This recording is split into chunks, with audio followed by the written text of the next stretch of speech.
Welcome to our miter full drawer box tutorial. In this video, we are measuring for a new undermount drawer box for a face frame cabinet. With your measuring tape, measure the width of your cabinet opening.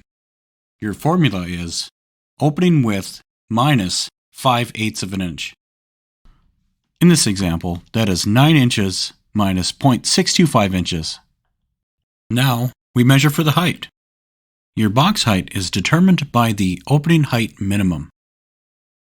In this example, we have a 5-inch opening height. This opening would allow for a 4-inch drawer box height. Please note, for a 4-inch drawer box, you need a 4 3/4 inch minimum opening height, and for a 7-inch drawer box, you need 7 3/4 inch minimum opening height. And your cabinet box depth must be at least 21 15/16 of an inch. For this cabinet, you will order a drawer box that is 8.375 inches wide by 4 inches high by 21 inches deep.